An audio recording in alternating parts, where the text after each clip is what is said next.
মুখ্যমন্ত্ৰীৰ দৰে থাকক, আমি বহু মুখ্যমন্ত্ৰী দেখা পাইছোঁ, কিন্তু আমাৰ বৰ্তমানৰ বিধায়কজনে ঘৰটো দূৰৰ কথা তেখেতে যথেষ্ট সা সম্পত্তি কৰি আছে। আজি তেখেতৰ বহুত ঠাইত পলাশবাৰীত বহুত ঠাইত মাটি বাৰী আছে, আকৌ ৰাজনীতিৰ স্বাৰ্থতেই তেখেতে পলাশবাৰীত আহিছে যে ভোটত ইফাল সিফাল কৰিহে তেওঁ প্ৰধানমন্ত্ৰী হৈছে। জুবিনৰ নামত ভোট বিচৰা কামটো কোনো দলে কৰা নাই, ভাৰতীয় জনতা পাৰ্টীয়ে কৰিছে।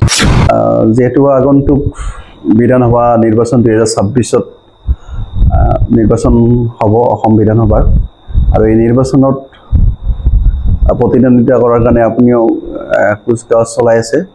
সেই সম্পৰ্কে কিছু ৰাজনৈতিক কথা পাতিবৰ কাৰণে আপোনাৰ ওচৰত আমি আহিছোঁ আজি। সাম্প্ৰতিক সময়ৰ অসমৰ যিটো ৰাজনীতিৰ পৰিৱেশ, এই পৰিৱেশটো সম্পৰ্কত আপোনাৰ মতামত কেনেধৰণৰ বা আপোনাৰ দৃষ্টিভংগী কেনেকুৱা? ধন্যবাদ। আপোনালোকৰ জৰিয়তে সমূহ শ্ৰোতা দৰ্শকক মই মোৰ শ্ৰদ্ধা জ্ঞাপন কৰিছোঁ। খুব গুৰুত্বপূৰ্ণ কথা এটা আপুনি সুধিছে। নিম্ন খাপৰ বা নিম্ন পৰ্যায়ত হ'লেও আমি ৰাজনীতিত বহুদিনৰ পৰা আছোঁ। বহু ৰাজনীতিকৰ সৈতে আমি যোগাযোগত আছিলোঁ বা একেলগে কাম কৰিছিলোঁ। বৰ্তমানৰ ৰাজনীতি আৰু আমি আৰম্ভণিতে পোৱা ৰাজনীতিৰ মাজত আকাশ আৰু পাতালৰ পাৰ্থক্য আমি দেখিবলৈ পাইছোঁ। বৰ্তমান খুব নিম্ন খাপৰ ৰাজনীতি হৈছে। ৰাজনীতিত এই পৰ্যায়লৈ যাব বুলি আমি কাহানিও ভবা নাছিলোঁ। সেইকাৰণে কেতিয়াবা ভাবোঁ, আমাৰ অলপ বয়স হ'লতো, আমাৰ দৃষ্টিভংগীটো ৰাজনীতি কৰাৰ আমাৰ যিটো দৃষ্টিভংগী সেইটো অকণমান আগৰ যিটো পৰিৱেশ আছিল, সেই পৰিৱেশতে আমি মানুহক বিশ্বাস কৰোঁ, ৰাজনৈতিক নেতাক বিশ্বাস কৰোঁ, ৰাইজক আমি বিশ্বাস কৰোঁ।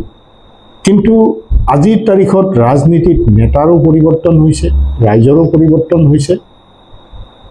এই পৰিৱৰ্তনৰ মাজত বহুত মানুহে খাপ খাব পাৰিছে আৰু বহুত মানুহে খাপ খাব পৰা নাই। মই কি ক'ব বিচাৰিছোঁ আপুনি নিশ্চয় বুজি পাইছে।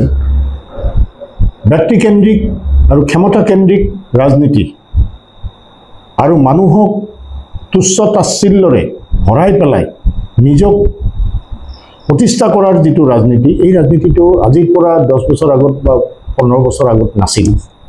বৰ্তমান কেৱল তুচ্ছ তাচ্ছিল্য, মানুহক হেয় কৰা, মানুহক প্ৰয়োজন সাপেক্ষে ব্যক্তিগত কুৎসাৰটনা কৰা, এই ধৰণৰ জৰিয়তে ৰাজনীতিৰ পথাৰখন ভৰি পৰিছে।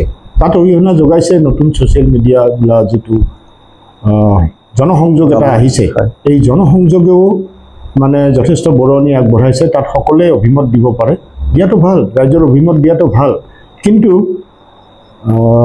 নেতৃস্থানীয় মানুহবিলাকে যেতিয়া নিজৰ প্ৰতিদ্বন্দ্বীক তুচ্ছ তাচ্ছিল্যৰে ৰাজনীতি আৰম্ভ কৰে, তেতিয়া তেওঁলোকৰ ফলোৱাৰবিলাকেও ছ'চিয়েল মিডিয়াত এনেকুৱা তুচ্ছ তাচ্ছিল্য বা ব্যক্তিগত জীৱনৰ কুৎসাৰটনাৰে ৰাজনীতি দেখা পোৱা গৈছে। এই কথাবিলাকে কেতিয়াবা খুব মনত আঘাত দিয়ে যে এটা সুস্থ ৰাজনীতি কৰিবৰ কাৰণে বিৰোধী হওক, শাসকীয় পক্ষ হওক, চবৰে গণতন্ত্ৰত মৰ্যাদা আছে। চবে নিজৰ মৰ্যাদা ৰক্ষা কৰি ৰাজনীতি কৰাটো আমি বিচাৰোঁ। শাসকীয় পক্ষই মৰ্যাদা সহকাৰে ৰাজনীতি কৰিব লাগে, বিৰোধী পক্ষইও মৰ্যাদা সহকাৰে ৰাজনীতি কৰাটো আমি বিচাৰোঁ। মই সেইটোতে বিশ্বাস কৰোঁ। কিন্তু বৰ্তমান বহুত তৰল হৈছে কথা বতৰাবিলাক।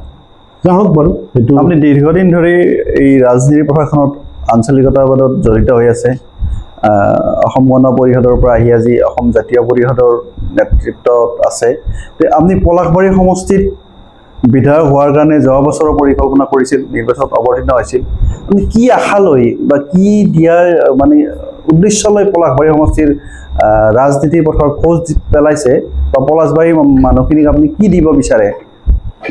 নাই, কথাটো এনেকুৱা, ধৰি ল'লোঁ আপুনি এটা অফিচত LD হৈ জইন কৰিলে, আপোনাৰ প্ৰমোশ্যন হ'ব। সেই প্ৰমোশ্যন মতে গৈ হেড অফ দ্য ডিপাৰ্টমেণ্ট হ'ব। ঠিক ৰাজনীতিটো কথাবিলাক তেনেকুৱা। আমিতো আঞ্চলিক পৰ্যায়ৰ পৰা ৰাজনীতি কৰিছোঁ। প্ৰথম সদস্য আছিলোঁ, এক্সিকিউটিভ আছিলোঁ, তাৰপিছত ছেক্ৰেটাৰী আছিলোঁ, তাৰ পৰা জিলা কৰিলোঁ, তাৰ পৰা ষ্টেট পৰ্যায়ত আহি আমি কাম কৰিলোঁ। গতিকে মই কোনোদিন ভবা নাছিলোঁ যে কোনোবা দিনা মই নিৰ্বাচনত বা বিধানসভা নিৰ্বাচন খেলিম বুলি। মই আগতে কোনোদিন ভবা নাছিলোঁ। এইটো সময়ৰ দায়িত্ব আহি যেতিয়া এইখিনি পালোঁ নিৰ্বাচন খেলিব লাগে দলে ক'লে ঠিক আছে খেলিব লাগে খেলি এতিয়া আপুনি সুধিছে পলাশবাৰী ৰাইজক কি দিব পলাশবাৰী ৰাইজক ৰাজনৈতিক দিশৰ পৰা দিবলগীয়া ৰাজনীতি কৰা মানুহবিলাকে কি দিব পাৰে এটা সিস্টেম আছে গণতান্ত্ৰিক ব্যৱস্থাত এটা সিস্টেম আছে ৰাজ্যৰ উন্নয়নৰ এটা সিস্টেম আছে সেই সিস্টেমৰ মাজেৰে সকলোখিনি কাম হ'ব কেৱল মাত্ৰ প্ৰতিনিধিজন সচেতন হ'ব লাগে কেৱল মাত্ৰ প্ৰতিনিধিজনে অঞ্চলটোৰ অভাৱ অভিযোগ সম্পৰ্কত জ্ঞান থাকিব লাগে আৰু সেই জ্ঞানখিনি সমষ্টিটোৰে হওক বা অন্য মানুহৰ সৈতে হওক অভিজ্ঞ মানুহৰ সৈতে আলোচনা কৰি কেনেকৈ সমাধান কৰিব পৰা যায় তাৰ ব্যৱস্থা ল'ব লাগে আৰু চৰকাৰক বাধ্য কৰিব লাগে বিভাগবিলাকক বাধ্য কৰি তেওঁ নিজৰ সমষ্টিত সেই কামখিনি কৰিব লাগে আপোনাৰ নিজা তেনেকুৱা কিবা পৰিকল্পনা আছে নেকি যে পলাশবাৰী সমষ্টিৰ উন্নয়নৰ কাৰণে বা ৰাইজৰ কাৰণে কিবা তেনেকুৱা আপুনি নিজা পৰিকল্পনা যুগুতাইছে নেকি যে এইখিনি পৰিকল্পনা আগত লৈ মই ৰাইজৰ ওচৰত চাপিম নিশ্চয় নিশ্চয় প্ৰথম কথা এটা কথা লক্ষ্য কৰিলোঁ আজিৰ পৰা 15 বছৰ আগত পলাশবাৰী সমষ্টিত যেতিয়া উদ্যোগ বাণিজ্যবিলাক আহিল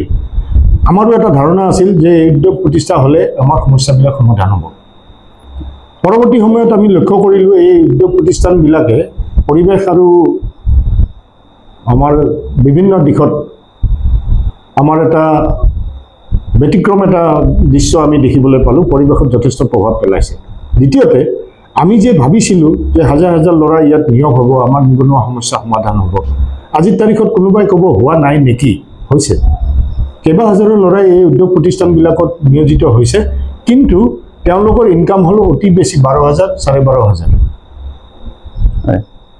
এতিয়া আপুনি কওক এই 12,000 টকাৰে এটা পৰিয়াল আজিৰ বজাৰত চলিব পাৰিব নেকি আমাৰ পূৰ্বৰ কথা আছিল বা ভাৰতবৰ্ষ কৃষি প্ৰধান দেশ অসম আকৌ কৃষি প্ৰধান দেশ গতিকে কৃষি আমাৰ মূল অৰ্থনীতিৰ সম্বল আছিলে লাহে লাহে আমি কৃষি বাদ দি এই উদ্যোগীকৰণ বা অন্যান্য দিশত ব্যৱসায়ীকৰণৰ অন্যান্য দিশত আমি আগবাঢ়িছোঁ আৰু আমাৰ কৃষি হ্ৰাস পাই গৈছে যাৰ বিনিময়ত আমাৰ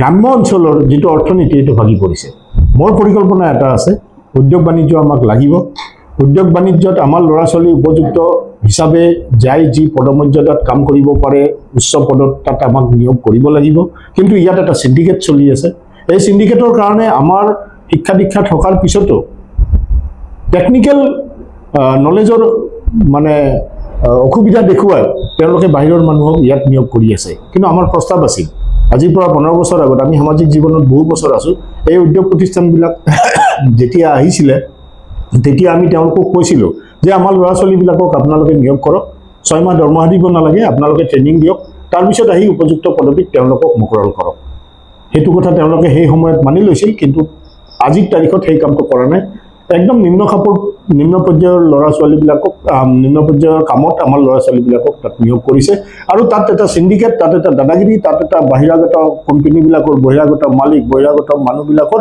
এটা মানে সৈয়াচাৰী ব্যৱস্থা এটা তাত চলি আছে তাৰ বিনিময়ত আমাৰ পূৰ্বৰ যি কৃষি প্ৰধান সমাজখনৰ যিটো সামাজিক জীৱনৰ শৈলী আছিল সেই শৈলীটোত প্ৰভাৱ পৰিছে আমি না মাছ হ'ব পাৰিলোঁ না মঙহ হ'ব পাৰিলোঁ আমি মাজত ৰৈ গ'লোঁ যাৰ বিনিময়ত আমাৰ উন্নয়নটো অৰ্থনৈতিক উন্নয়নটো স্থবিৰ হৈ গৈছে কেইজনমান গোটেই ভাৰতবৰ্ষৰ আজি আমি দেখা পাইছোঁ গোটেই ভাৰতবৰ্ষৰ অৰ্থনীতিটো এনেকুৱা হৈছে $5 বিলিয়ন যোৱা বুলি চৰকাৰী বাহিনীয়ে ঢাকঢোল পিটিছে কিন্তু এই সকলোখিনি পুঁজি ভাৰতবৰ্ষৰ মাত্ৰ কেইজনমান মানুহৰ হাতত জমা হৈছে সৰ্বসাধাৰণ আজি কিন্তু বিকল অৱস্থালৈ গৈ আছে গতিকে মোৰ উদ্দেশ্য আছে এইটো যে আমি গ্ৰাম্য অঞ্চলত কৃষি পশুপালন বা অন্যান্য আমাৰ যিখিনি ট্ৰেডিশ্যনেল আমাৰ যিখিনি কাম আছিলে সেই কামখিনিক এটা গতি দিব লাগিব মই উল্লেখযোগ্যভাৱে এইবাৰ আমাৰ বৰষুণ অকণমান কম হৈছে এই বৰষুণৰ অভাৱত আমাৰ এই দক্ষিণ কামৰূপৰ খেতি পথাৰৰ 50% চন পৰিছে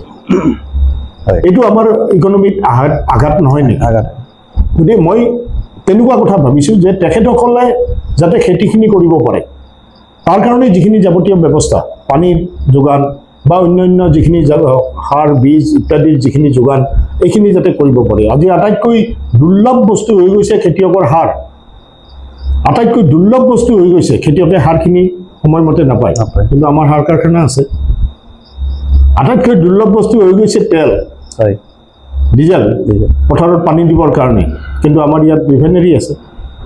গতিকে কথাবিলাক তেনেকুৱা। গতিকে মোৰ এটা পৰিকল্পনা আছে, আপুনি ঠিকে কৈছে, এটা পৰিকল্পনা আছে। মই গাঁৱত ডাঙৰ হৈছোঁ, মই গাঁৱৰ সমাজখন জানো, মই খেতিৰ সমাজখন জানো, মোৰ নিজৰ ব্যক্তিগতভাৱেও খেতিপথাৰ আছে, তাত কাম কৰাৰ মোৰ অভিজ্ঞতা আছে। আৰু অসমৰ অৰ্থনৈতিক বুনিয়াদটো একমাত্ৰ যে বৃহৎ পৰিমাণৰ খেতিয়কৰ মাজতেই লুকাই আছে, সেই কথাটো মই উপলব্ধি কৰোঁ। আৰু মই কৃষি সমানে সমানে ব্যৱসায় বাণিজ্য ঔদ্যোগিকৰণ তাতো যথোপযুক্তভাৱে গুৰুত্ব দিবৰ কাৰণে চেষ্টা কৰিম।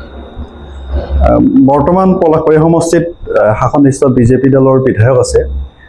এই বিধায়কগৰাকীক কি কাৰণত ভোট দিব নালাগে, ভোট নিদি আপোনাক ভোট দিব লাগে আগন্তুক নিৰ্বাচনত? আপুনি ৰাইজক তেওঁৰ কি বিফলতা দাঙি ধৰিব ৰাইজৰ ওচৰত?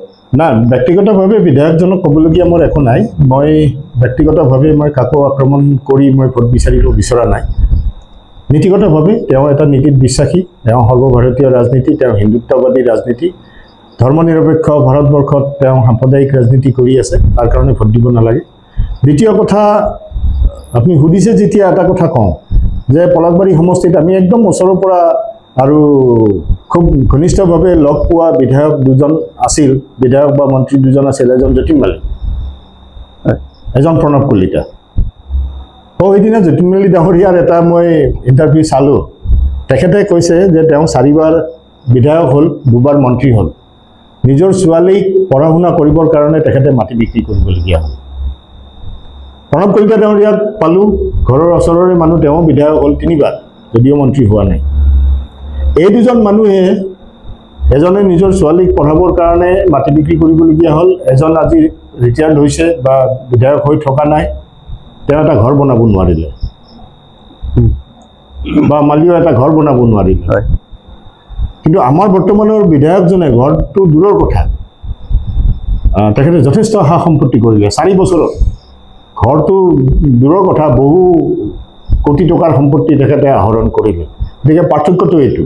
গতিকে তাতকৈ বেছি আৰু মই ক'ব খোজা নাই।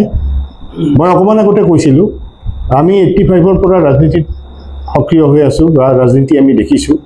নীতি আৰু আদৰ্শত যথেষ্ট পাৰ্থক্য হৈছে। গতিকে কেৱল বস্তুকেন্দ্ৰিক আৰু আত্মকেন্দ্ৰিক ৰাজনীতিৰে কেতিয়াও সমস্যা সমাধান হ'ব নোৱাৰে। মানুহৰ প্ৰতি টান, মানুহৰ প্ৰতি প্ৰাণ থাকিব লাগিব, তেতিয়া ৰাজনীতি কৰিব পাৰে। আজি বহু মানুহ আছে, বহু মানুহ বিধায়ক হৈছে, তাত পলাশবাৰীজনো আছে, তেখেতৰ সামাজিক কাম কাজ যোৱা দিনবিলাকতো আমি দেখা নাছিলোঁ। গতিকে তেখেতৰ প্ৰাণ কেনেকৈ থাকিব? পলাশবাৰী সমষ্টিৰ ৰাইজৰ প্ৰতি তেখেতৰ প্ৰাণ কেনেকৈ থাকিব? আজি ছিষ্টেমে যিখিনি কাম কৰিছে, ভাল কাম কেইটামান হৈছে, সেইটোতো বিধায়ক ডাঙৰীয়াৰ কৃতিত্ব নহয়। সেইটো অসম চৰকাৰে কৈছে যে হাইস্কুল কিছুমান আমি বনাই দিম। তাত ওপৰহলি হাইস্কুল হৈছে, তিনিআলি হাইস্কুল হ'ব, ৰামপুৰতো পইচা দিয়া বুলি শুনিছোঁ, ভাল কথা, এইবিলাক হ'ব লাগিব। কিন্তু পেৰেলেলি এইটো কথাও ৰাখিব লাগিব যে অসমত, মই ৰামপুৰৰ কথা কৈছোঁ, ৰামপুৰ গাঁওখনৰ ভিতৰত, বৃহত্তৰ ৰামপুৰ পঞ্চায়তৰ ভিতৰত 6খন নে 7খন স্কুল বন্ধ হৈছে, আৰু 6খন নে 7খন প্ৰাইভেট স্কুল তাত জন্ম হৈছে। এতিয়া শিক্ষাৰ প্ৰসাৰ কেনেকৈ হ'ব? আমাৰ নেশ্যনেল ইণ্ডেক্সে কি কৈ আছে? আমাৰ শিক্ষা বা স্কুল এৰি অহা ছাত্ৰ ছাত্ৰীৰ সংখ্যাটো বাঢ়িছে। কিহৰ কাৰণে? এই অভাৱৰ কাৰণে। কাৰণ মাহত 500 টকা বা মাহত 1000 টকা বা মাহত 5000 টকা ফিজ দি পেলাই সকলো মানুহে নিজৰ ল'ৰা ছোৱালীক প্ৰাইভেট স্কুলত পঢ়াব নোৱাৰে। তাৰ কাৰণে নিশ্চয় লাগিব, চৰকাৰী স্কুল লাগিব। কিন্তু 25জন ছাত্ৰ ছাত্ৰীৰ তলত হ'লে চৰকাৰী স্কুল বন্ধ কৰি দিছে, এমালগেমেশ্যন কৰিছে। 3 কিলোমিটাৰ 4 কিলোমিটাৰ দূৰলৈ স্কুলবিলাক মানে চেঞ্জ কৰি দিছে। তেনেকৈ কেনেকৈ হ'ব? তাৰ বিনিময়ত ৰিজাল্টটো কি হৈছে? আজি কৰা কামটোৰ কাৰণে ৰিজাল্টটো পাওঁতেতো 5 বছৰ লাগিব। আজি আৰম্ভণি, আজিৰ পৰা 5 বছৰ আগৰ যিটো শিক্ষাৰ পলাশবাৰী সমষ্টিৰ হাৰ, আজিৰ তাৰিখত স্কুল বৰ্জন কৰা ছাত্ৰ ছাত্ৰীৰ সংখ্যাটো বেছি। এই কথাবিলাকতো চৰকাৰে চাব লাগিব। গতিকে মই কৈছোঁ, ছিষ্টেমে কাম কৰিব, আৰু এই ছিষ্টেমটোৰ সম্পৰ্কত জ্ঞান থাকিব লাগিব, ৰাইজৰ সৈতে প্ৰাণ থাকিব লাগিব। কেৱল মাত্ৰ বিধায়ক হ'লেও চৰকাৰে যিখিনি আঁচনি দিছে, সেই আঁচনিখিনিৰ জৰিয়তে ৰাইজৰ মাজত সোমাই থাকিলোঁ, সেইটো নহয়। এটা নিজৰ পৰিকল্পনা লাগিব, নিজৰ সমাজ, নিজৰ ঠাই আগুৱাই লৈ যাব লাগিব। আৰু তেখেতেতো এবাৰ নিৰ্বাচন খেলিছিল, এবাৰ নিৰ্বাচন খেলি তেখেতে ভোট কমকৈ পোৱাৰ কাৰণে পলাশবাৰী সমষ্টিত তেখেতৰ নিজৰ ঘৰ দুৱাৰ বিক্ৰী কৰি গুচিয়ে গ'ল, তেখেতে গুচিয়ে গ'ল। গতিকে তেখেতৰ এই সমষ্টিৰ ৰাইজৰ প্ৰতি প্ৰাণ থকা বুলি আমি কেনেকৈ ভাবিম? এতিয়া নিৰ্বাচন আহিল, পাক চক্ৰত, দলীয় পাক চক্ৰত তেখেতে টিকেটটো পালে, ভাৰতীয় জনতা পাৰ্টিৰ এটা ৱেব চলি আছিল গোটেই ভাৰতবৰ্ষত, তেখেত বিধায়ক হ'ল। তে আজি হাজাৰ তেখেতে কওক পলাশবাৰীৰ ৰাইজক মই বহুত ভাল পাওঁ মই পলাশবাৰীৰ মানুহ বুলি তেখেতে ক'বলগীয়া হয়তো নহ'লেতো বহুত মানুহে আজিৰ পৰা 4 বছৰ আগত তেখেত গুৱাহাটীৰ মানুহ বুলিয়ে জানিছিল গতিকে কথাটো সেইটো মই এই উদ্দেশ্যত কৈছোঁ যে এবাৰ নিৰ্বাচন খেলি পৰাজিত হৈ তেওঁ ৰাইজৰ মাজত নাছিল তেওঁ ইয়াৰ পৰা নিজৰ সা সম্পত্তি বিক্ৰী কৰি পৈতৃক সা সম্পত্তি বিক্ৰী কৰি তেওঁ গুৱাহাটী চহৰলৈ গুচি গৈছিল আকৌ ৰাজনীতিৰ স্বাৰ্থতেই তেখেতে পলাশবাৰীত আহিছে আজি তেখেতৰ বহুত ঠাইত পলাশবাৰীত বহুত ঠাইত মাটি বাৰী আছে সেইটো গম পাওঁ কিন্তু এটা সময়ত নাছিল আজি বহুত ঠাইত মাটি বাৰী আছে হাতপখলিত গ'লে কয় মই হাতপখলিৰ মানুহ এইফালে গোসাঁইহাটৰ ফালে গ'লে কয় মই গোসাঁইহাটৰ মানুহ মইতো অমুকে মইতো তমুকে এই ধৰণৰ কথা বতৰা আজি হৈছে কিন্তু 4 বছৰ আগত নাছিল সেইকাৰণে কৈছোঁ বিধায়ক ডাঙৰীয়া মই ব্যক্তিগতভাৱে আক্ৰমণ কৰিব খোজা নাই ভাল বেয়া চবৰে আছে তেখেতে কিবা চিন্তা কৰি কৰিছিল কিন্তু ৰাইজৰ কাৰণে কাম কৰিবৰ কাৰণে ৰাইজৰ সৈতে লগ লাগি থাকিব লাগে ৰাইজৰ সুখ দুখত থাকিব লাগে তেখেত আজি বিধায়ক হোৱাৰ পিছত আছে বিধায়ক হোৱাৰ আগত তেখেত পলাশবাৰী সমষ্টিৰ ৰাইজৰ সুখ দুখৰ সৈতে সহযোগী নাছিল যোৱা বিধানসভা নিৰ্বাচনত আপুনি অসম জাতীয় পৰিষদৰ প্ৰাৰ্থী হিচাপে প্ৰতিদ্বন্দ্বিতা কৰিছিল যোৱা নিৰ্বাচনত আপোনাক ৰাইজে প্ৰত্যাখ্যান কৰাৰ বা আপুনি পৰাজিত হোৱাৰ মূল কাৰণ কি বুলি ভাবে দলটো নতুন আছিল আৰু ভাৰতীয় জনতা পাৰ্টিৰ গোটেই ভাৰতবৰ্ষতে এটা ৱেভ আছিল আৰু গোষ্ঠীকেন্দ্ৰিক কথা বতৰাবিলাক হৈছিল যেনে মুছলমান সমাজে আমাক ভোট দিয়া নাছিল কংগ্ৰেছ আৰু UDF লগ লাগি পেলাই তেওঁলোকে ভাৰতীয় জনতা পাৰ্টিৰ চৰকাৰখন আঁতৰাব পাৰিম বুলি তেখেতসকলে কংগ্ৰেছক ভোট দিছিল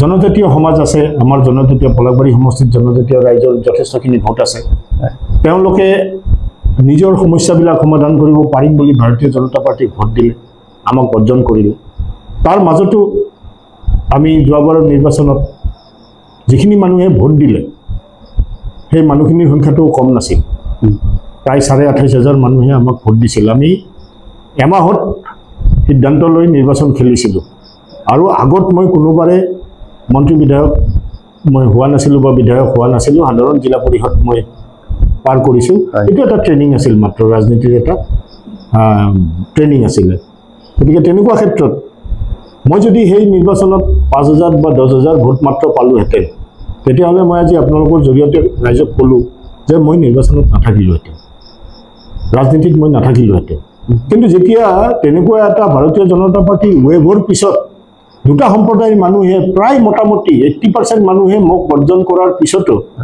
হিন্দুত্বত ঢৌ থকা বৰ্ণ হিন্দুৰ মাজত মই 28,500 ভোট লৈ আহিছোঁ তেতিয়াহ'লে গণতন্ত্ৰ মানা ল'ৰা হিচাপে মোৰ এটা ধাৰণা যে মোৰ এটা দায়িত্ব আছে যিহেতু মোক বিৰোধীৰ আসনত বহাইছে গতিকে বিৰোধীৰ গণতন্ত্ৰত এটা মানে দায়িত্ব আছে সেই দায়িত্বটো পালন কৰিবৰ কাৰণে মই আজিৰ তাৰিখলৈ ৰাজনীতিত আছোঁ আপোনালোকৰ নেতা লুৰিণজ্যোতি গগৈ ইতিমধ্যে দুবাৰ নিৰ্বাচনত পৰাজিত হৈছে তেওঁক অপৰিপক্ক নেতা বুলি এতিয়াও ক'ব বিচাৰে বহুতে গতিকে আপোনালোকে এই লুৰিণজ্যোতি গগৈক নেতৃত্বত বা লুৰিণজ্যোতি গগৈক আগত লৈ কি আশা কৰিব পাৰে যে অসমক তেওঁ নেতৃত্ব দিব পাৰিব কি আশা লৈ আপোনালোক আগবাঢ়ি আছে কোনে কৈছে তেখেতৰ অপৰিপক্ক বুলি তেওঁ দুটা নিৰ্বাচনত পৰাজিত হোৱাৰ ডাঙৰ কথা নহয় সেইটো ডাঙৰ কথা নহয় লুৰিণজ্যোতি গগৈ অপৰিপক্ক নেতা বুলি ক'লে আমি মানিবলৈ টান পাওঁ কিয় মানিবলৈ টান পাওঁ যে এই কথাটো প্ৰচাৰ কৰিছে শাসকীয় ভাৰতীয় জনতা পাৰ্টি তেওঁলোকে পাহৰি যায় 80 চনত যেতিয়া তেওঁলোকে প্ৰথম দল গঠন কৰি নিৰ্বাচন খেলিছিল ভাৰতবৰ্ষত কেইটা চিট পাইছিল এই কথাবিলাক তেওঁলোকে মনত পেলোৱা দৰকাৰ আমাৰ গোটেই দলটোৰ বয়স হ'ল 4 বছৰ আৰু ছাত্ৰ সন্থাৰ মজিয়াৰ পৰা তেখেত আহিল গা আন্দোলনৰ সময়ত যিসকলে তেখেতক আগুৱাই দিলে তেখেতসকলে পাল্টি মাৰিলে তাৰপিছত আপুনি ভাবে নেকি যে লুৰিণজ্যোতি গগৈ যদি পৰিপক্ক হ'ব লাগে আপুনি যাৰ কথা কৈছে তেওঁ পৰিপক্ক হ'বৰ কাৰণে মন্ত্ৰী আৰু বিধায়ক হ'ব লাগিব যদি মন্ত্ৰী আৰু বিধায়ক হ'বৰ কাৰণে তেখেতৰ ওচৰত ৰাস্তা নাছিল নেকি ডেফিনেটলি আছিল সদৌ অসম ছাত্ৰ সন্থাৰ লেখীয়া এটা জাতীয় অনুষ্ঠানৰ পৰা যিসকল ওলাইছে আজি তাৰে আধাতকৈ বেছি মানুহতো মন্ত্ৰী বিধায়ক হৈ আছে এতিয়া লুৰিণজ্যোতি গগৈ কিয় হ'ব পৰা নাই তেওঁ হতৰ বিপৰীতে গৈছে তেওঁ যুঁজাৰু মানুহ তেওঁৰ ক্ষমতাৰ প্ৰতি লোভ নাই তেওঁৰ এটা দায়িত্ববোধ এটা আছে আজি মই কি কৰি আছোঁ মই অকণমান আগতে আপোনালোকক ক'লোঁ যে মই বিৰোধীত আছোঁ, মোৰ বিৰোধীত গণতন্ত্ৰত এটা দায়িত্ব আছে, সেই দায়িত্বটো মই পালন কৰি আছোঁ, মই চৰকাৰক প্ৰশ্ন কৰিম, ৰাইজৰ হৈ মই চৰকাৰক প্ৰশ্ন কৰিম। তেওঁলোকে ক'ব লাগিব, যিহেতু সেইটো দায়িত্বই মোক জনসাধাৰণে দিছে। লুৰিণজ্যোতি গগৈ এজন উজ্জ্বল ভৱিষ্যত থকা নেতা, তেখেতৰ সহনশীলতা আছে, তেখেতৰ ধৈৰ্য আছে, তেখেতৰ জ্ঞান আছে, আৰু তেখেতে ৰাজনীতিত এদিন প্ৰতিষ্ঠা লাভ কৰিব, ভালকৈ প্ৰতিষ্ঠা লাভ কৰিব, এজন ভাল লিডাৰ হিচাপে প্ৰতিষ্ঠা লাভ কৰিব। বিৰোধীসকলে অকণমান আগতে কোৱাৰ লেখীয়াকৈ বহুত উচ্চ তাচ্ছিল্য তেখেতসকলক কৰে, যিবিলাক কথাৰ বেছ নাই। ভাৰতীয় জনতা পাৰ্টীৰ IT চেলৰ বহুত মানুহে তেখেতক প্ৰশ্ন কৰে, চাউলৰ ফটো, ধানৰ ফটো দেখুৱাই কয় ডনেশ্যন তোলা মাষ্টৰ বুলি। সেইটো আপোনালোকেও জানে, কা আন্দোলনৰ সময়ত যিখিনি ধান চাউল ৰাইজে দিছিল, সেইখিনি লুৰিণজ্যোতি গগৈ ঘৰক লৈ গৈছিল নে আঞ্চলিক কমিটিবিলাকে সেইখিনিৰে কাম কৰিছিল? এতিয়া গৌ মাতাক ৰক্ষা কৰিবলৈ গৈ গৌ মাংস কটা মানুহৰ ডনেশ্যনেৰেতো আজি ভাৰতীয় জনতা পাৰ্টীয়ে দল চলাই আছে। এইটোতো মই কোৱা কথা নহয়, সকলোখিনি ওলাই গৈছে। গতিকে ডনেশ্যন মাষ্টাৰ কোন, চান্দাজীৱী কোন? ভাৰতবৰ্ষত ৰাজনৈতিক দল বা যিকোনো সংগঠনৰ ভিতৰত আটাইতকৈ বেছি চান্দা গ্ৰহণ কৰা ৰাজনৈতিক দল হ'ল ভাৰতীয় জনতা পাৰ্টী। গতিকে ওপৰলৈ থু পেলাই নিজৰ মুখত কিয় পেলাই লয়? আৰু সময় আছে, আজি আপোনালোকৰ ক্ষমতা আছে, সেইকাৰণে যাকে যি পায় তাকে ক'ব, মানুহক তুচ্ছ তাচ্ছিল্য কৰিব, এইটোতো আৰু সুস্থ গণতন্ত্ৰৰ লক্ষণ নহয়। গতিকে লুৰিণজ্যোতি গগৈ এজন দৃঢ়মনা লিডাৰ হোৱাৰ সকলোখিনি গুণ তেওঁৰ আছে, আৰু তেওঁ এদিন ৰাজনৈতিকভাৱে প্ৰতিষ্ঠা লাভ কৰিব। তেওঁৰ লোভ, ক্ষমতাৰ প্ৰতি যিটো লোভ ৰাজনৈতিক নেতাসকলৰ আমি দেখিছোঁ, সেই ধৰণৰ কথা বতৰা তেওঁৰ নাই। তেওঁৰ লগত থকাবিলাকে তেওঁক নিৰ্বাচন খেলিবলৈ পঠিয়াই দিয়ে। আজি কিন্তু একোখন জিলাৰ, ভাৰতীয় জনতা পাৰ্টীৰ এখন জিলাৰ সভাপতিৰ দায়িত্ব ল'বলগীয়া অৱস্থা হৈছে। সেইজন ব্যক্তিয়ে আমাকো নিৰ্বাচন খেলিবৰ কাৰণে ব্যক্তিগতভাৱে ফোন কৰিছিল, আমি চবে লগ লাগি কৰিম। আজি লুৰিণজ্যোতি গগৈক নিৰ্বাচন খেলিবৰ কাৰণে, দল গঠন কৰিবৰ কাৰণে পঠিয়াই দি আমি গৈ আছোঁ, তুমি তাত যোৱা বুলি কৈ ৰাতিৰ আন্ধাৰত চৰকাৰৰ বৰ্তমানৰ মুখ্যমন্ত্ৰীৰ লগত আলোচনা কৰা মানুহো আজি অৰাজনৈতিক নেতা হৈ আছে। গতিকে এই কথাবিলাক ৰাইজেতো জানে, ৰাইজে চাই আছে, সচেতন মানুহে। গতিকে আমাৰ নেতৃত্বৰ প্ৰতি আমাৰ দৃঢ় বিশ্বাস আছে, আৰু আমাৰ সমৰ্থন আছে তেখেতৰ প্ৰতি, আমাৰ শুভেচ্ছা আছে। তেখেতসকলৰ নেতৃত্বতে আজিলৈ আমাৰ মানুহ চলি আছে আৰু চলিব। আৰু তেখেতসকলৰ নেতৃত্ব অকল ওপৰৰ পৰা জাপি দিয়া নেতৃত্ব নহয়, তেখেতসকলৰ যিটো দলীয় কৰ্মী আৰু সংগঠকসকলৰ সৈতে তেখেতসকলৰ যিটো সমভাৱাপন্ন আলোচনাৰ মাজেৰে যিবিলাক সিদ্ধান্ত লয়, কেতিয়াও এইটো কোনেও অকলে লোৱা সিদ্ধান্ত নহয়, এইটো আমি সৰ্বসন্মতভাৱে আগবাঢ়ি যোৱা সিদ্ধান্ত। আগন্তুক নিৰ্বাচনত অসম জাতীয় পৰিষদ আৰু কংগ্ৰেছ দলৰ মিত্ৰতা হ'ব নেকি? আমি দিছিলোঁ প্ৰস্তাৱটো। আমি এইকাৰণে প্ৰস্তাৱটো দিছোঁ যে ভাৰতীয় জনতা পাৰ্টী সংবিধান অৱমাননা কৰি দেশত যি স্বৈৰাচাৰী শাসন ব্যৱস্থা চলাব বিচাৰিছে, তাত আমি অকলে অকলে নিৰ্বাচন খেলি, কংগ্ৰেছে হওক, জাতীয় পৰিষদে হওক বা অন্য দলে হওক, অকলে অকলে নিৰ্বাচন খেলি তেখেতসকলক পৰাজিত কৰাটো সম্ভৱ নহয় বুলি আজিৰ পৰিস্থিতিত আমি অনুভৱ কৰিছিলোঁ। আৰু বাই ইলেকশ্যনৰ সময়ত সেই প্ৰস্তাৱটো আমাৰ ফালৰ পৰা, অসম জাতীয় পৰিষদৰ ফালৰ পৰা সেই প্ৰস্তাৱটো দিয়া হৈছিল, আৰু সেইটো তেখেতসকলে মানি লৈছিল। যদিও ৰাজনীতিত কেতিয়াবা কেতিয়াবা সহমতত উপনীত হোৱাত ব্যাঘাত জন্মে, কাৰণ ৰাজনৈতিক কথা বতৰা বিভিন্নজনৰ উচ্চাকাংক্ষা থাকে, কাৰোবাৰ প্ৰভাৱশালী নেতাৰ উচ্চাকাংক্ষাত আঘাত লাগিলে কেতিয়াবা মিত্ৰতাত কেনা লাগে, সেইটো চব দলতে আছে। ভাৰতীয় জনতা পাৰ্টীৰ লগত ইমানখিনি দল আছে, তেওঁলোকৰ মাজতো আছে, আৰু আমাৰ মাজতো সেইটো আছে। আমি সেই প্ৰস্তাৱটো দিছোঁ, এইটো প্ৰস্তাৱৰ আমি সঁহাৰি পাইছোঁ, আৰু সেইটো হ'লে সকলোৱে নিজৰ জেগাত থাকিব, কিন্তু সহযোগিতাৰে নিৰ্বাচন খেলিব। অসম জাতীয় পৰিষদ হ'ল আঞ্চলিকতাবাদত বিশ্বাসী দল এটা, আৰু কংগ্ৰেছ হ'ল সৰ্বভাৰতীয় ৰাজনৈতিক দল। গতিকে কংগ্ৰেছৰ লগত মিত্ৰতা কৰিলে আঞ্চলিকতাবাদৰ যিটো ধাৰা সেইটো বজাই ৰাখিব পাৰে বুলি ভাবে নেকি আপোনালোকে? আজিৰ তাৰিখত ভাৰতবৰ্ষত মিত্ৰতাৰে ৰাজনীতি চলি আছে। ভাৰতীয় জনতা পাৰ্টী মূল দল, তাৰে লগত বহুত আঞ্চলিক শক্তি জড়িত হৈ চৰকাৰ গঠন কৰিছে। তেখেতসকলৰ ক্ষেত্ৰতো প্ৰযোজ্য যে সৰ্বভাৰতীয় ৰাজনীতি আৰু আঞ্চলিক ৰাজনীতিৰ মাজত তালমিলটো বজাই ৰাখিবৰ কাৰণে তেখেতসকলে এখন MOU বনাই লৈছে। আমি কেতিয়াও কংগ্ৰেছত বিলীন হোৱাৰ প্ৰশ্নটো অহা নাই। কংগ্ৰেছৰ ধাৰা, কংগ্ৰেছৰ চিন্তাধাৰা কংগ্ৰেছে কৰিব, জাতীয় পৰিষদৰ চিন্তাধাৰা জাতীয় পৰিষদে কৰিব। কিন্তু উমৈহতীয়াভাৱে যেতিয়া আমি কাম কৰিম তেতিয়া এখন বুজাবুজি চুক্তি এখন আমাৰ থাকিব, সেইটো নিৰ্বাচনৰ আগমুহূৰ্তত হ'ব। যোৱা লোকসভা নিৰ্বাচনৰ সময়তো আমাৰ এই বুজাবুজি চুক্তি তেওঁলোকৰ সৈতে হৈছিল, অৰ্থাৎ মানে কংগ্ৰেছৰ সৈতে যিহেতু আমাৰ এটা বুজাবুজি আছিলে, তেতিয়াও আমাৰ বুজাবুজি আছিল ভাৰতবৰ্ষই যিমানে যি নকওক কংগ্ৰেছক ডিনাই কৰি ৰাজনীতিটো নচলিব, কাৰণ যিবিলাকে কংগ্ৰেছ মুক্ত ভাৰত কৰিব বিচাৰিছে তেওঁলোকে লাহে লাহে নিজেই মুক্ত হোৱাৰ দিশত গৈ আছে। গতিকে কংগ্ৰেছ থাকিব, 150 বছৰীয়া দল, 200 বছৰীয়া দল এটা থাকিব, আৰু তেওঁলোকৰ অৰিহণা আছে দেশখনত। গতিকে আজি সংখ্যাত কম হ'ব পাৰে আৰু এদিন আহিব। গতিকে তেওঁলোকক ডিনাই কৰি না আমি ৰাজনীতি কৰিব পাৰোঁ না বেলেগ দলে ৰাজনীতি কৰিব পাৰে। গতিকে তেনেকুৱা ক্ষেত্ৰত তেওঁলোকৰ জেগাত তেওঁলোক আছে, আমাৰ দৃষ্টিভংগীত আমি আছোঁ, আৰু নিৰ্বাচন একেলগে খেলা মানে আমি বিলীন হৈ যোৱাটো নুবুজায়। আমি তেওঁলোকৰ সৈতে যদি চৰকাৰ গঠনৰ পৰ্যায়লৈ আহে তেতিয়াহ'লে আমি আমাৰ এটা বুজাবুজিৰ মাজত চৰকাৰ হ'ব। আমাৰ দাবী, আমাৰ যিটো জাতীয়তাবাদী চৰিত্ৰ, এই চৰিত্ৰৰ যিখিনি আমাৰ ডিমাণ্ড, এই ডিমাণ্ডখিনি আমি ৰাখিবৰ কাৰণে চেষ্টা কৰিম। যেনেকৈ আমি আমাৰ সভাপতি প্ৰমুখ্যে, আমাৰ সম্পাদক প্ৰমুখ্যে আমাৰ বিষয়ববীয়াসকল গৈছিল দিল্লীলৈ বিৰোধী দলৰ দলপতি ৰাহুল গান্ধীক লগ কৰিবৰ কাৰণে। হয়, কংগ্ৰেছৰ সভাপতি বা কংগ্ৰেছৰ নেতা হিচাপে আমি লগ কৰিব যোৱা নাছিল। যে অসম চুক্তি আখৰে আখৰে পালন কৰিম বুলি যিটো দলে প্ৰতিশ্ৰুতি দিলে, দিল্লীত 10 বছৰে শাসন কৰি অসম চুক্তি সম্পৰ্কত এটা শব্দও উচ্চাৰণ নকৰা কথাটো যাতে লোকসভাত উত্থাপন কৰে বিৰোধী দলৰ দলপতিয়ে, তাক ক'বৰ কাৰণে মেমৰেণ্ডাম দিবৰ কাৰণেহে গৈছিল।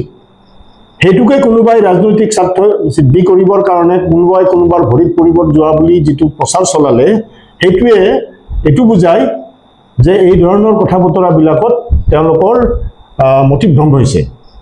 আমি আমাৰ যিটো জাতীয় দায়িত্ব, সেই দায়িত্ব পালন কৰিবৰ কাৰণে ভাৰতৰ সদনৰ বিৰোধী দলৰ দলপতি যিটো সাংবিধানিক পদবী, সেই সাংবিধানিক মুৰব্বী এগৰাকীক আমি লগ কৰিবৰ কাৰণে আমাৰ দলৰ পৰা মেমৰেণ্ডাম দিব গৈছিলোঁ। তাত আমি বুজাবুজি কৰিবলৈ যোৱা নাছিলোঁ। কিন্তু সেইখিনি কথাকে আজি মানুহৰ মাজত উচ্চাৰচনা কৰিব বিচাৰিছে। যা হওক বাৰু, সেইবিলাক তেওঁলোকে ৰাজনীতি কৰিছে, কিন্তু ৰাজনীতি চবে নিজৰ দলৰ আদৰ্শৰ মাজত কৰিব, কোনেও নিজৰ চৰিত্ৰ নিশ্চয় ক্ষতি নকৰে। আৰু আমাৰ চিন্তা অসম প্ৰথম, সদায় আৰু চিৰদিন। গতিকে আমি যাৰ লগতেই ৰাজনীতি নকৰোঁ কিয়, আমাৰ চিন্তাটো অসম প্ৰথম, সদায় আৰু চিৰদিন। অসমৰ মুখ্যমন্ত্ৰী ডক্টৰ হিমন্ত বিশ্ব শৰ্মা বৰ্তমান মুখ্যমন্ত্ৰীৰ আসনত আছে। তেওঁৰ শাসনকালত অসম সুৰক্ষিত বুলি ভাবেনে? মুঠেই নহয়, কেনেকৈ হ'ব? কি কাৰণ? আজি চৌদিশে যে দাবানল জ্বলিছে, চৌদিশে যে জুই শিখা জ্বলাই মানুহে আন্দোলন কৰি আছে, কাৰ কাৰণে? তেওঁইতো শাসন কৰি আছে। এই অ'ত আন্দোলন হৈছে, ত'ত আন্দোলন হৈছে, বিভিন্ন দিশত আন্দোলন হৈছে, মানুহৰ চচলত আন্দোলন হৈছে, ডুমডুমাত আন্দোলন হৈছে, ডিব্ৰুগড়ত হৈছে, তিনিচুকীয়াত হৈছে, ধুবুৰীত হৈছে, ক'ত হোৱা নাই? শাসন কোনে কৰি আছে? শাসনটো তেওঁৱে কৰি আছে। গতিকে তেওঁ কেনেকৈ হ'ব? তেওঁৰ দলৰ মানুহকেইটাই সন্তুষ্টি লাভ কৰিব পাৰে, কিন্তু আধাতকৈ বেছি মানুহেতো বেয়াই পাইছে। প্ৰধানমন্ত্ৰী নৰেন্দ্ৰ মোদী সম্পৰ্কত আপোনাৰ কেনেকুৱা বক্তব্য? নৰেন্দ্ৰ মোদী ডাঙৰীয়া 16 চনত ভাৰতবৰ্ষৰ কাৰণে আশাৰ বতৰা আছিল। 14 চনত আহিছিলে। 14 চনত নৰেন্দ্ৰ মোদী ডাঙৰীয়া ভাৰতবৰ্ষৰ কাৰণে আশাৰ বতৰা আছিলে। আজি গৈ গৈ এনেকুৱা এটা অৱস্থা হৈছে, মানুহে নিৰাশাৰে তেখেতৰ ফালে চাবলগীয়া হৈছে। যিজন মানুহে নিজৰ শিক্ষাগত অৰ্হতাখিনি প্ৰকাশ কৰিবৰ কাৰণে মানে কুণ্ঠাবোধ কৰে, সেইজন মানুহে দেশখন কেনেকৈ চলাব? দেশ চলাইছে আদানী আৰু আম্বানীয়ে। তেখেতে দায়িত্বভাৰ লওঁতে দেশৰ ঋণ কিমান আছিল আৰু আজি দেশৰ ঋণ কিমান? আপোনালোকে চৰকাৰী, তেখেতৰ নেতৃত্বাধীন চৰকাৰখনে, ভাৰত চৰকাৰৰ নেতৃত্বাধীন বিভিন্ন সংস্থাই যিবিলাক আমাক ডাটা দিছে, সেই ডাটাবিলাকত দেশৰ অৱস্থা কি? গতিকে মই এটা শব্দতে ক'ম, 14 চনত তেখেত যেতিয়া আহিছিল, ভাৰতবৰ্ষত এটা আশাৰ বতৰা আছিল, আৰু আজি নিৰাশাৰ বতৰা। আৰু যোৱা দুটা নিৰ্বাচন তেখেতসকলেতো কয় এইটো EVM-ৰ ফলত মানে তেখেতসকলে চৰকাৰ কৰিছে। যিবিলাকে EVM উলিয়াইছিলে সেইবিলাকে EVM বন্ধ কৰিলে, বেলতত আহি গ'ল, আৰু আমি বেলেগৰ পৰা অহা EVMটো আমি আজিও বদলাব পৰা নাই, যিটো আমাৰ অৰিজিন আছিল তাত যাব পৰা নাই, এইটো ভয়। গতিকে হাৰিলে আমি EVMক দোষ দিম, জিকিলে আমি EVMক ভাল বুলি কম, তেনেকুৱা কথা নহয়। কাৰণ এইটো প্ৰমাণ হৈছে বিৰোধী দলৰ দলপতিগৰাকীয়ে, লোকসভাৰ বিৰোধী দলৰ দলপতিগৰাকীয়ে প্ৰমাণ কৰি দিছে যে ভোটত ইফাল সিফাল কৰিহে তেওঁ প্ৰধানমন্ত্ৰী হৈছে। আৰু লজ্জাৰ বিষয়ে প্ৰধানমন্ত্ৰীগৰাকীয়ে নিজে ভোট গণনাৰ সময়ত বহুত পিছ পৰি আছিল। তাৰ মাজত কেইবা ঘণ্টাও কোনো খা খবৰ নোহোৱা অৱস্থাত তাৰপিছতে তেখেতে জিকিল। এজন প্ৰধানমন্ত্ৰীয়ে মাত্ৰ 1.5 লাখ বা 2 লাখ ভোটত জিকাটো কেতিয়াও তেখেতৰ জনপ্ৰিয়তা অক্ষুণ্ণ আছে বা তেখেত এজন শক্তিশালী নেতা বুলি ক'ব নোৱাৰি। সাম্প্ৰতিক অসমখনে এটি বিষয় লৈ চৰ্চা চলি আছে যে সকলোৰে অসমৰ হিয়াৰ আমঠু জুবিন গাৰ্গ সম্পৰ্কত বা মৃত্যু সম্পৰ্কত বিভিন্ন ধৰণৰ কথা বাৰ্তা চলি আছে। তো এইটোক লৈ সকলো ৰাজনৈতিক দলে এটা ৰাজনৈতিক পৰিৱেশ সৃষ্টি কৰা বুলি সচেতন মহলে অভিযোগ উত্থাপন কৰিছে। এই সম্পৰ্কে এগৰাকী ৰাজনৈতিক ব্যক্তি হিচাপে আপোনাৰ মতামত কেনেকুৱা? একদম ক্লিয়াৰ কথা। জুবিন গাৰ্গৰ প্ৰতি শ্ৰদ্ধা জনাই মই গোটেইখিনি কথা কৈছোঁ। বাকীখিনি কথা ক'লে ছবিতে সৰ্বনৱয়ে সদায় কৈয়ে আছে মানুহে। তেখেতৰ মৃত্যুটো অস্বাভাৱিক হ'ল। ৰাইজে ভাবিলে তেখেতৰ মৃত্যুটো অস্বাভাৱিক। গোটেই কথাখিনিতো সেইটোৱেই না। এই অস্বাভাৱিকতাৰ কাৰণে তেওঁৰ মৃত্যুৰ ঘটনাটো মানুহে সহজভাৱে ল'ব পৰা নাই। এই অস্বাভাৱিক মৃত্যুটোৰ ভিতৰত তদন্তখিনি কৰিব লাগে। এই তদন্তখিনি কৰা সময়ত তদন্ত কোনে কৰিব? মুখ্যমন্ত্ৰীয়ে কৰিব লাগিব। তদন্ত মুখ্যমন্ত্ৰীয়ে কৰিব নে ন্যায়িক ব্যৱস্থাই কৰিব? ন্যায়িক ব্যৱস্থাই কৰিব। তেতিয়াহ'লে মুখ্যমন্ত্ৰীয়ে আজি ক'ব তেওঁ হত্যা হৈছিল, কালি ক'ব মই ন্যায় দিম। আপুনি কোন? আপুনি ন্যায় দিবৰ কাৰণে কোন? আপুনি ন্যায়িক ব্যৱস্থাত মনে মনে থাকক। গতিকে ৰাজনীতি কোনো দলে কৰা নাই, ৰাজনীতি তেখেতে কৰিছে। আৰু তেখেতৰ আগবেলা কোৱা কথা ভাটি পেলাই মিল নাই। তেখেতে জুবিন গাৰ্গ সম্পৰ্কত কোৱা প্ৰতিটো কথা বিপৰীত কথা ছ'চিয়েল মিডিয়াত আহি আছে। সেইখন তেখেতৰ মুখেৰেই কোৱা কথা, তেওঁৰ কথাৰ কোনো লাগবাদ নাই। এই কথাখিনিত মানুহ বিড়ম্বনা পাইছে আৰু মানুহে সন্দেহৰ বশৱৰ্তী হৈছে। কাৰণ সকলো কথাত তেখেতে উত্তৰ দি আছে, প্ৰতিটো কথাৰ তেখেতে উত্তৰ দি আছে। কোনে সাফৰেৰে মদ ঢালিলে, কোনে জোতা চেণ্ডেল পিন্ধি গ'ল, সব কথাৰে তেখেতে মুখ্যমন্ত্ৰী হিচাপে উত্তৰ দি আছে। কিন্তু গল্ডেন থ্ৰেডে চামকানু মহন্তৰ লগত সম্পৰ্ক আছিল নে নাই আজিলৈ উত্তৰ দিয়া নাই। কলা মলা পৰি যায় তেখেত। কোনোবাই ক'লে মানুহে কিয় সন্দেহ নকৰিব? আমিও নাজানো। আমি শুনিছোঁ জুবিন গাৰ্গৰ মৃত্যু হোৱাৰ পিছত গল্ডেন থ্ৰেডৰ বেলেগ নামত তাত এক্সিবিশ্যন চলি আছে।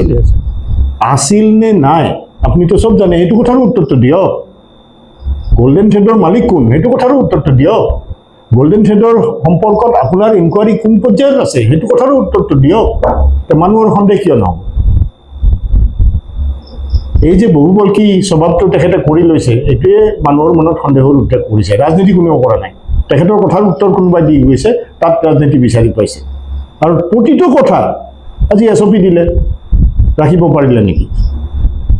জনসাধাৰণৰ মনৰ চিন্তা ভাৱনা, জনসাধাৰণৰ আৱেগৰ বিৰুদ্ধে তেখেতে ৰজাৰ দৰে আদেশ দিলে এখন দেশত তেখেত টিকিব পাৰিব নেকি? তেখেত মোৰ মুখ্যমন্ত্ৰী, মই সন্মান সহকাৰে কৈছোঁ। যোৱা দিনবিলাকত তেখেতৰ এই ধৰণৰ কথা বতৰাই যথেষ্ট উত্তেজনাৰ সৃষ্টি কৰিছে, মানুহৰ মাজত অবিশ্বাসৰ সৃষ্টি কৰিছে, মানুহৰ মনত সন্দেহৰ সৃষ্টি কৰিছে। তেখেতে ধৈৰ্য ধৰক, কথা অলপ কমকৈ কওক। মুখ্যমন্ত্ৰীৰ দৰে থাকক। আমি বহু মুখ্যমন্ত্ৰী দেখা পাইছোঁ। প্ৰতিটো ক্লেৰিফিকেশ্যন মুখ্যমন্ত্ৰী দিব লাগে বুলি কথা নাই। এখন চৰকাৰ আছে, এখন ৰাজতন্ত্ৰ নহয়তো। চৰকাৰৰ এটা ছিষ্টেম আছে, জনসংযোগ বিভাগ আছে। গতিকে ৰাজনীতি কোনেও কৰা নাই, সচেতন মহল বুলি কোনেও কোৱা নাই। কৈছে ভাৰতীয় জনতা পাৰ্টীৰ মানুহে ৰাজনীতি কৰিছে বুলি, আৰু নিজৰ দলৰ পতাকাখন লৈ ভোট বিচৰা, জুবিনৰ নামত ভোট বিচৰা কামটো কোনো দলে কৰা নাই, ভাৰতীয় জনতা পাৰ্টীয়ে কৰিছে।